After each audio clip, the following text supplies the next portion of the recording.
बेटे आज सबसे पहले हम पढ़ने जा रहे हैं एसिडिक कैरेक्टर ऑफ फिनोल्स। हालांकि ये +2 में टॉपिक पूरा का पूरा दोबारा भी होगा, येट अभी थोड़ा सा क्लियर करना चाह रहा हूं कि मीजोमेरिक इफेक्ट के बेसिस पे फिनोल्स का एसिडिक कैरेक्टर कैसे देखा जाता है। देखो बेटे, हमारा जो टॉपिक है आज का वो है एसिडिक कैरेक्टर ऑफ फिनोल्स। जैसे कि मैंने आपको कहा, इट वाज माय चॉइस कि आपको मैं अभी करवा दूं। ये +2 में भी हो सकता था, पूरा का पूरा चैप्टर में है, ये +1 का नहीं है part. So this will not be asked in your examination. ये तुम्हारे एग्जामिनेशन में नहीं होगा, +1 के एग्जामिनेशन में बिल्कुल भी नहीं होगा। ठीक, तो देखो एसिडिक कैरेक्टर ऑफ फिनोल की जहां तक बात करें, पहले समझते हैं फिनोल एसिडिक क्यों है, व्हाई फिनोल्स आर एसिडिक। देखो बेटा, फिनोल क्या होता है? फिनोल होता है अगर बेंजीन रिंग के ऊपर आपने एक OH लगा दिया, ठीक, तो ये बन गया फिनोल। क्योंकि पुराने समय में बेटा बेंजीन को फीन बोलते थे। अगर उसके ऊपर OH लगा दोगे, OH ओल होता है, तो फीन के ऊपर ओल मतलब फिनोल। फिनोल जो है, जब भी हम इसको वाटर में डालें, ठीक, तो मान लो हमारे पास यहां पे H जो है that is given by phenol. Any acid, acid कौन होता है? एसिड वो होता है जो H पॉजिटिव देता है। एसिड वो होता है जो H पॉजिटिव देता है। देखो बेटे, अगर मैं यहां पे H दे देता हूं, सो दिस बिकम्स फिनोक्साइड, और H जो है वो वाटर लेके क्या बनाएगा? H3O पॉजिटिव बना देगा बच्चे। क्लियर हो गया? So this is called as phenol and this is called as phenoxide. This can be called as phenoxide or it can also be called as phenation. इसको phenation भी बोल सकते हैं। देखो प्यारे बच्चों, अगर मैं ऐसा करूं कि इसके रिजोनेटिंग स्ट्रक्चर बनाऊं, जैसे फिनोल के रिजोनेटिंग स्ट्रक्चर आपने पहले मेरे साथ बनाए हैं, तो चलिए जरा फिनोल के रिजोनेटिंग स्ट्रक्चर देखते हैं। फिनोल के रिजोनेटिंग स्ट्रक्चर अगर हम देखेंगे तो यहां OH होगा, यहां लोन पेयर होगा, यहां डबल बॉन्ड, इजंट इट? अब यहां के इलेक्ट्रॉन्स यहां जाएंगे रिजोनेंस में, क्योंकि OH कैसा इफेक्ट देता है? +R। तो +R यानी बेंजीन रिंग को इलेक्ट्रॉन देगा, तो यहां के इलेक्ट्रॉन्स यहां जाएंगे। ठीक है जी, अगला रिजोनेटिंग स्ट्रक्चर हमारे पास कैसा बन जाएगा? So the next resonating structure we will be having is double bond O के ऊपर कौन सा चार्ज होगा? Positive, and there will be a lone pair. यहां पे कौन सा चार्ज आएगा? Negative, like this, isn't it? अब यहां के इलेक्ट्रॉन जाएंगे बेटे यहां पर, और यहां के इलेक्ट्रॉन जाएंगे यहां पर। ठीक है जी, जिसकी वजह से अगला स्ट्रक्चर हमारे पास बन जाएगा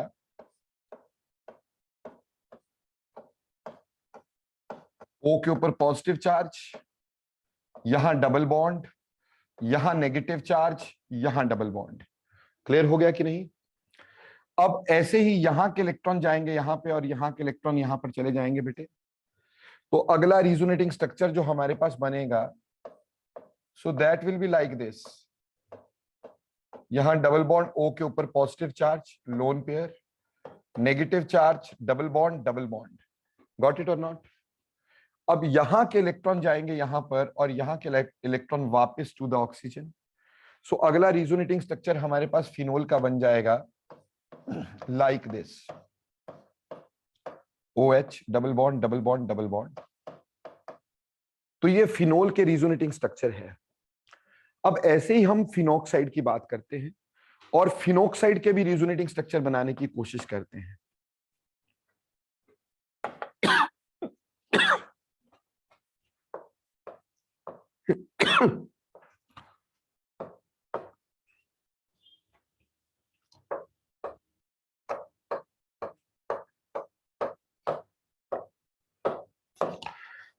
सो दिस इज फिनोक्साइड,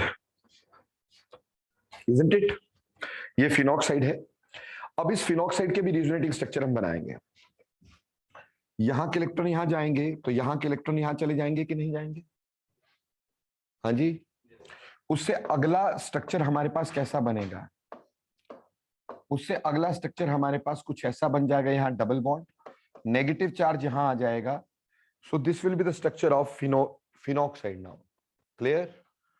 अब यहां के इलेक्ट्रॉन जाएंगे यहां पर और यहां के इलेक्ट्रॉन जाएंगे यहां पर, so the next resonating structure we will be having is double bond O, यहां डबल बॉन्ड, यहां नेगेटिव चार्ज, यहां डबल बॉन्ड। यही होगा बेटा।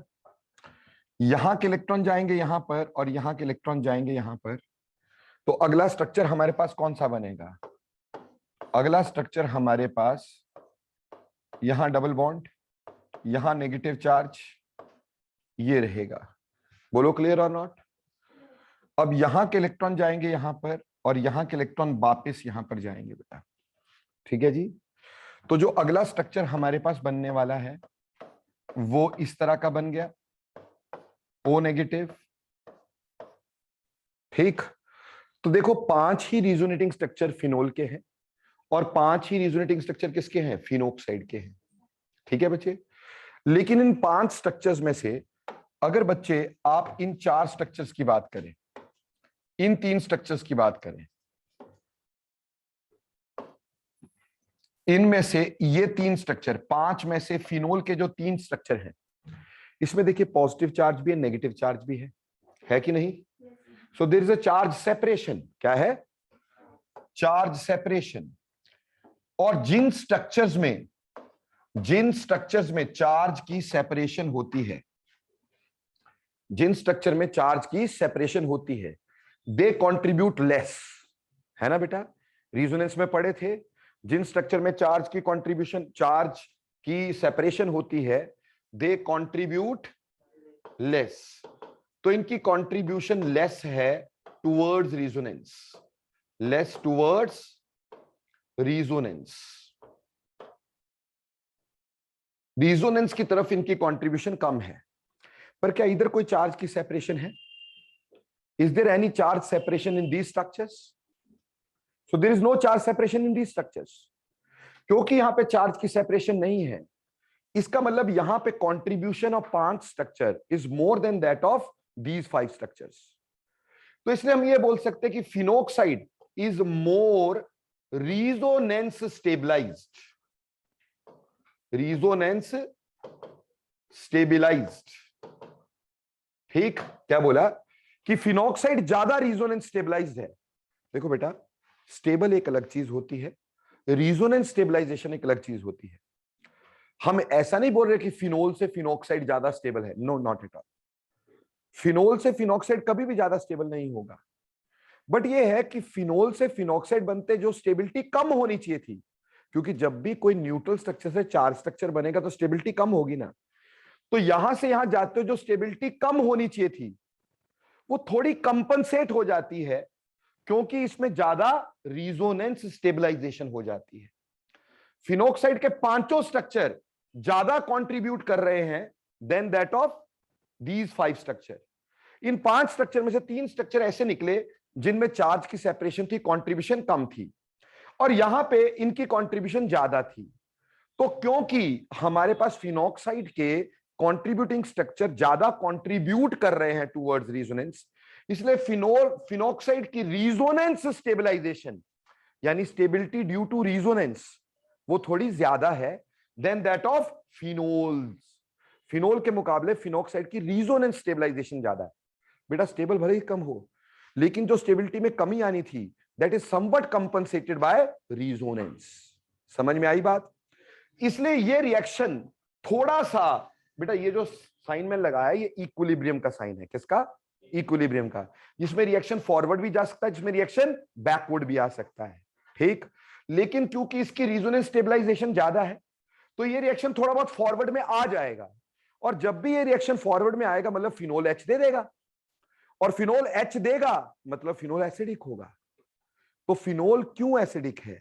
बोलेंगे फिनोल इसलिए एसिडिक है क्योंकि आफ्टर गिविंग एच पॉजिटिव उसमें रिजोनेंस स्टेबलाइजेशन ज्यादा होती है। It is more resonance stabilised, इसलिए यह रिएक्शन थोड़ा बहुत फॉरवर्ड में हो जाता है, और इसलिए फिनोल एच दे देता है, और क्योंकि फिनोल एच देता है that is why it becomes acidic. बोलो क्लियर?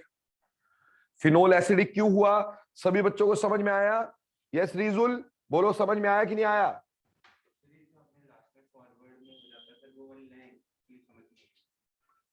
मैंने ये कहा कि अगर ये स्टेबिलिटी इतनी नहीं डिक्रीज हो रही तो ये रिएक्शन थोड़ा आगे जाएगा ना। तो अगर ये आगे जाएगा मतलब एच दे रहा है, तो एच देने वाला क्या होगा? एसिडिक। तो phenols are acidic because they can give H. क्योंकि एच देने के बाद जो उसकी स्टेबिलिटी में कमी आनी थी वो इतनी नहीं आई। क्यों नहीं आई? क्योंकि उसमें रिजोनेंस ज्यादा हो गई। तो रिजोनेंस की ज्यादा हो जाने की वजह से इतना स्टेबिलिटी में कमी नहीं आई और इसलिए रिएक्शन थोड़ा फॉरवर्ड डायरेक्शन में रहा। यानी फिनोल एच दे सकता है और एच देने वाला जो होता है वो एसिडिक होता है, इसलिए फिनोल्स एसिडिक होते हैं। तो बोलो फटाफट से माहिर, समझ में आया कि नहीं? यस लिखो फटाफट से क्विकली।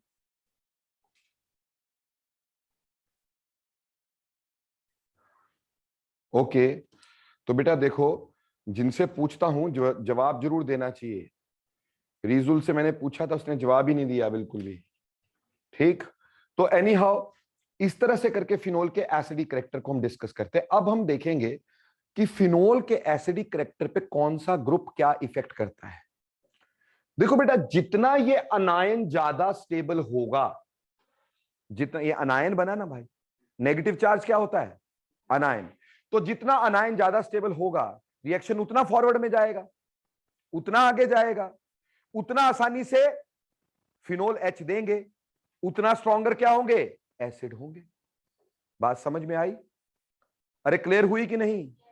तो क्या कहा मैंने कि more is the stability, more is the stability,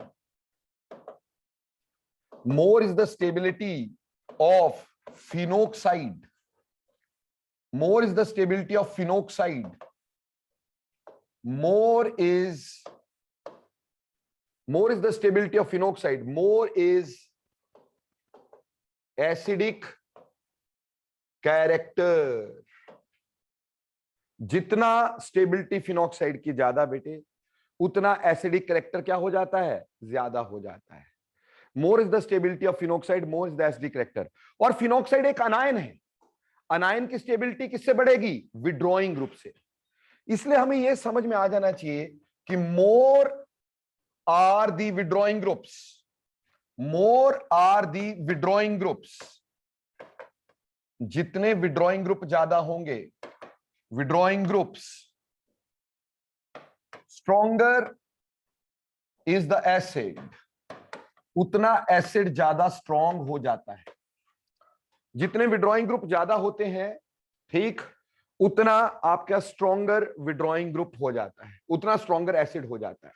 जैसे कल को अगर मैं कहूं कि मेरे पास ये कुछ फिनोल्स है जिनका आपको एसिडिक कैरेक्टर लगाना है, ठीक, पहला हमारे पास है फिनोल, दूसरा है ऑर्दो नाइट्रोफिनोल,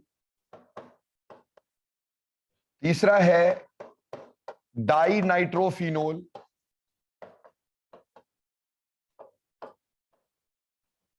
ठीक, अगला है try nitrophenol.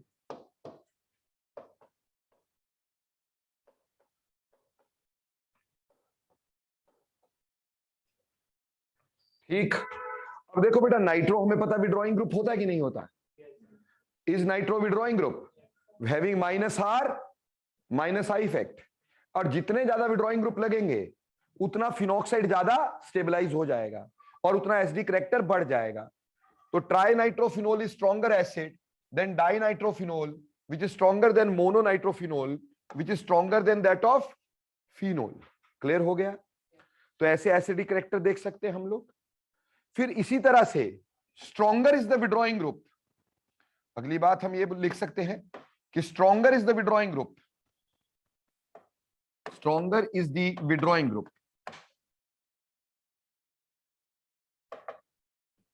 Withdrawing group, stronger is acid, stronger is acid. जितना विड्रॉइंग ग्रुप स्ट्रॉन्ग होगा एसिड उतना ज्यादा स्ट्रॉन्ग होगा।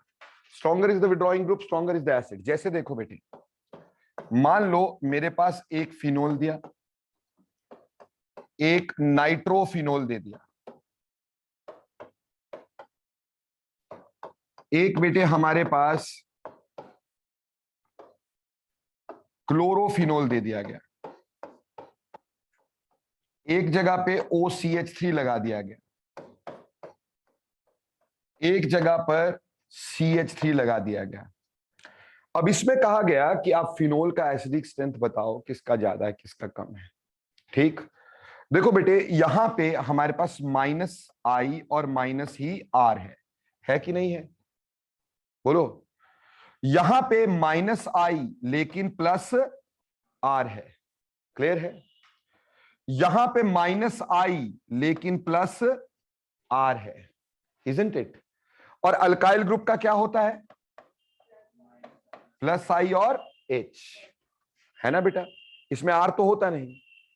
अब हमें यह तो समझ में आ गया कि जो सेकंड वन है उसमें दोनों हिसाब से ग्रुप विड्रॉइंग है, इसमें अलग अलग है। तो किसी भी ग्रुप में हैलोजन में कौन सा डोमिनेंट होता है, आर की आई? हैलोजन में आई डोमिनेंट, तो इसका आर मैंने काट दिया। बाकी इस ग्रुप में आर की आई आर, बाकी सब में आर डोमिनेंट, तो इसका आई काट दिया। अब ऑब्वियसली जो विड्रॉइंग होंगे वो एसिडिक स्ट्रेंथ बढ़ाएंगे। अब इसमें से विड्रॉइंग कौन सा निकला? Second one. तो सबसे ज्यादा एसिडिक कौन सा हो गया? सेकंड। दूसरे नंबर पे कौन सा हो गया? दूसरे नंबर पे कौन सा हो गया? Third one. तीसरे नंबर पे कौन सा हो गया? अब ये भी रिलीजिंग, ये भी रिलीजिंग। रिलीजिंग एसिडिक स्ट्रेंथ को क्या करेंगे? डिक्रीज। तो फिर इसके बाद फिनोल आ गया कि नहीं आ गया? तो इसके बाद फिनोल, फिनोल के बाद ये ज्यादा रिलीजिंग है और ये कम रिलीजिंग है। रिलीजिंग ग्रुप एसिडिक स्ट्रेंथ को क्या करता है? डिक्रीज। तो ये लेस एसिडिक होगा और ये मोर एसिडिक होगा, इसलिए ऑर्डर क्या रहेगा? 5 is greater than 4। Do you agree with this order? और समझ में आता है आपको सभी बच्चों को? कोई दिक्कत बेटे? R is always stronger effect than that of inductive effect और हाइपर कॉन्जुगेशन। हाइपर कॉन्जुगेशन या इंडक्टिव इफेक्ट से R हमेशा स्ट्रॉन्गर होता है, क्लियर? इसलिए इसका एसिडिक स्ट्रेंथ थोड़ा कम होगा। तो ये भी क्लियर हो गया। अब यहां हमने पोजीशन सेम रखी थी, ग्रुप डिफरेंट लगाए थे। अगला काम क्या करेंगे? ग्रुप सेम लगाएंगे, पोजीशन डिफरेंट करेंगे। ग्रुप सेम लगाएंगे, पोजीशन डिफरेंट करेंगे। तो चलिए अगला देखते हैं।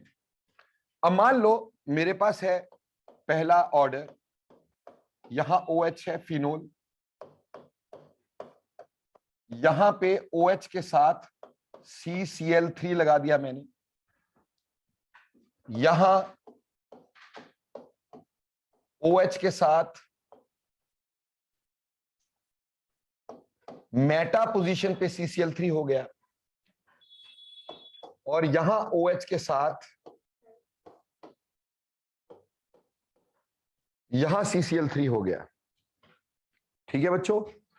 अब इस केस में जैसा कि आपको अच्छे से मालूम है कि हमारे पास रिजोनेंस इफेक्ट जो होता है कहां पे लगता है? ऑर्थो पैरा पे, और इंडक्टिव इफेक्ट का लगता है ऑर्थो मेटा पैरा, तीनों पे। तो यहां इसका कौन सा effect? -I, -I, -I। -I तो तीनों जगह है, लेकिन यहां क्या होगा? -R। क्या मेटा पे -R होगा? तो यहां पे -R होगा। ठीक है ना भाई? अब ये दोनों इन दोनों से ज्यादा एसिडिक हो गए कि नहीं हो गए? हो गए ना? और आपको 3 ग्रुप ऐसे बताए थे जिनका विड्रॉइंग पावर ऑर्थो पे ज्यादा होता है, बाकी सबका विड्रॉइंग पावर पैरा पे ज्यादा होता है ना। बट 3 ग्रुप ऐसे बताए थे जिनका विड्रॉइंग पावर ऑर्थो पे ज्यादा होता है। वो 3 कौन से थे? एक था नाइट्रो, एक था साइनाइड, और एक था CCl3, याद है ना? तो अकॉर्डिंगली अगर देखा जाए तो इसका ऑर्थो पे इफेक्ट ज्यादा स्ट्रांग होगा। तो second is more acidic then that of fourth, which is more acidic than third, which is more acidic than first. Is it clear बच्चों? कोई दिक्कत है क्या? सभी बच्चों को समझ में आया? Yes yes yes. भाविका समझ में आया बेटे? ओके, चलिए एक और ऑर्डर लेते हैं। OH यहां पे OH NO2 लगा दिया बेटा मैंने, ठीक। यहां पे OH, यहां NO2 लगा दिया बेटा, ठीक। यहां पे OH और यहां पे NO2 लगा दिया पुत्र। Again you very well know here we have minus I, minus I, minus I, minus R, minus R, ठीक बेटा। अब ये दोनों इनके मुकाबले ज्यादा stronger acid, that is very well known, कोई दिक्कत तो नहीं। और नाइट्रो का विड्रॉइंग पावर सबसे ज्यादा कहां पे? ऑर्थो पे। तो जो एक्सपेक्टेड ऑर्डर है यहां पर, एक्सपेक्टेड ऑर्डर, वो बोलो एक्सपेक्टेड ऑर्डर क्या होगा आपका? 2 is greater than 4 is greater than 3 is greater than 1. Would this be the expected order or not? This is the expected order. But unfortunately ऐसा नहीं है। क्यों नहीं है? इसमें एक छोटी सी प्रॉब्लम और आ गई कि यहां H और O में आपस में क्या बन जाएगा? Intramolecular hydrogen bond. क्या बन जाएगा? इंट्रामोलिकुलर हाइड्रोजन बॉन्ड बनेगा ना बेटा यहां पर, है ना? क्योंकि O और H आगे किसके साथ जुड़ा हुआ है? ऑक्सीजन के साथ। Can it form hydrogen bond? और ये आगे O के साथ बनाएगा ना। सो इस इंट्रामोलिकुलर हाइड्रोजन बॉन्ड के चलते इसका H देना थोड़ा मुश्किल हो जाएगा, क्योंकि हाइड्रोजन बॉन्ड इस H को पकड़ के रखेगा ना, आसानी से लूज नहीं होने देगा। तो due to intramolecular hydrogen bond यहां पे थोड़ा गड़बड़ हो गया। तो एक्चुअल ऑर्डर जो आया, एक्चुअल ऑर्डर हमारे पास यहां पे आ जाना चाहिए। एक्चुअल ऑर्डर क्या?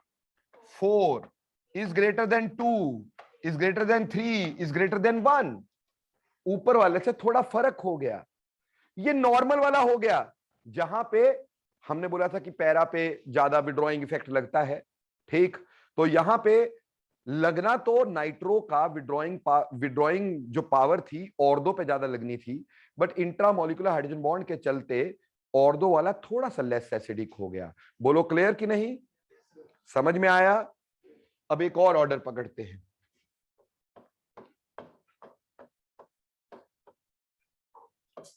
फिनोल,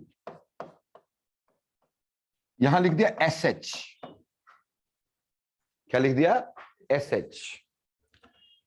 SH, यहां पे OH और यहां पे SH, यहां पे OH, यहां पे SH। बेटा माइनस आई तो इन ग्रुप्स का होता ही सभी का, तो this will have minus I, minus I, minus I, done. But बेटा क्या इस ग्रुप में कोई मल्टीपल बॉन्ड है? SH में कोई मल्टीपल बॉन्ड है? लोन पेयर तो है ना सल्फर पे, तो क्या शो कर रहा होगा? Plus are. क्या शो कर रहा होगा? प्लस आर, क्योंकि सल्फर पे लोन पेयर है ना भाई, मल्टीपल बॉन्ड तो नहीं है। So this must be showing plus R, और यहां पे भी प्लस आर। क्लियर? अभी बोलो डोमिनेंट कौन? डोमिनेंट कौन? आर ना। आर डोमिनेंट तो आई काट देते हैं, ये भी कट गया, ये भी कट गया, तो ये दोनों रिलीजिंग हो गए। रिलीजिंग से एसिडिक स्ट्रेंथ क्या हो जाएगी? कम हो जाएगी ना बेटा। अब बताओ इसमें सबसे स्ट्रॉन्गर एसिड कौन सा लग रहा है तुम्हें? थर्ड लग रहा है कि नहीं लग रहा है? तो third will be stronger acid. उसके बाद, उसके बाद फर्स्ट, फर्स्ट के बाद फोर्थ, फोर्थ नहीं, फर्स्ट के बाद क्या आएगा? सेकंड, और सेकंड के बाद कौन सा आएगा? फोर्थ। क्योंकि किसी भी ग्रुप का आर इफेक्ट ज्यादा कहां लगता है? पैरा पे, तो पैरा पे ज्यादा रिलीजिंग होगा। ज्यादा रिलीजिंग मतलब एसिडिक स्ट्रेंथ कम। तो ऑर्डर विल बी 3 जिसमें माइनस आई था, फिर 1 जिसमें कुछ भी नहीं था, फिर उसके बाद 2 क्यों ये ऑर्थो पे था, और फिर 4 पैरा पे। पैरा पे रिलीजिंग इफेक्ट इज मोर। बेटे समझ में आया? कोई मुश्किल? ऐसे एक और ऑर्डर लेते हैं। Let we take one more order.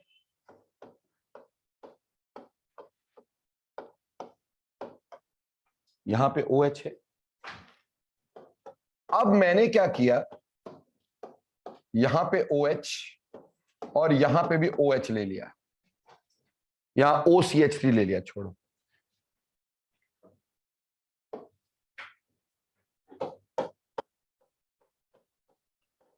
OH OCH3 ले लिया, OH OCH3 ले लिया। ठीक है बेटा, क्लियर जी। अब देखो इसका -I, ठीक, -I -I, बट +R और यहां नहीं होगा, यहां नहीं होगा, ठीक, यहां +R और यहां पे भी +R। डोमिनेंसी किसकी? R की, ठीक। तो I हम नहीं सोचेंगे, तो इसका I काट दिया और इसका भी I काट दिया, ठीक। ऑब्वियसली एक बात तो समझ में आ गई कि इसका एसिडिक स्ट्रेंथ ज्यादा है, ये तो समझ में आ गया कि इसका एसिडिक स्ट्रेंथ ज्यादा है ना बेटा। तो थर्ड का एसिडिक स्ट्रेंथ इज मोर, ठीक। रही बात इन दोनों में, ठीक। उसके बाद कौन सा आएगा? फर्स्ट। ये तो +R वाले हैं। अब देखो बेटे, यहां पे भी क्या इंट्रामोलिकुलर हाइड्रोजन बॉन्ड बन सकता है? Can we have intramolecular hydrogen bond over here? 1 2 3 4 5, 5 atom का रिंग बन रहा है, और 5 एटम 6 एटम का रिंग तो स्टेबल होता है ना भाई, तो ये तो बनाएगा।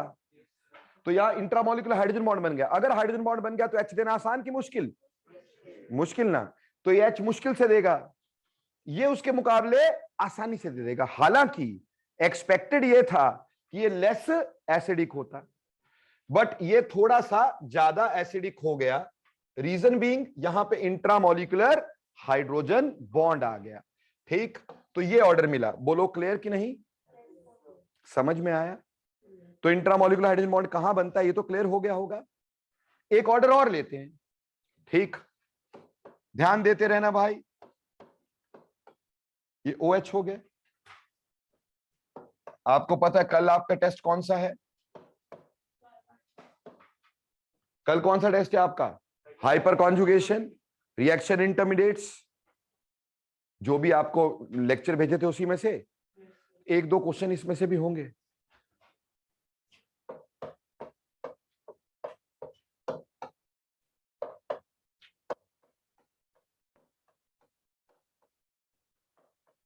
हेलोजन। अब यहां एक बात बताओ बेटे कि यहां पे डोमिनेंसी किसकी? I की। तो क्या R लिखने की जरूरत है? नहीं है ना। तो हमारे पास यहां पे -I -I R लिखने की जरूरत ही नहीं, क्योंकि हेलोजन में डोमिनेंसी किसकी होती है? I की। और ऑब्वियसली I सबसे ज्यादा कहां लगता है? ऑर्थो पे। ये विड्रॉइंग है ना भाई, विड्रॉइंग एसिडिक कैरेक्टर को क्या करता है? इंक्रीज। तो हमारा ऑर्डर इसमें क्या रहा बेटा? इसमें ऑर्डर क्या रहा? 2 greater than 3 greater than 4 greater than 1। बोलो क्लियर और नॉट? बात समझ में आती है बेटा?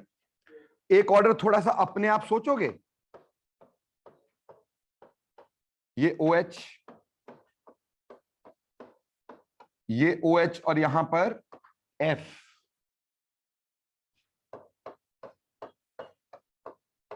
ये OH यहां पर F, ये OH और यहां पर भी F, ठीक। अब लगाओ जरा ऑर्डर अपने आप।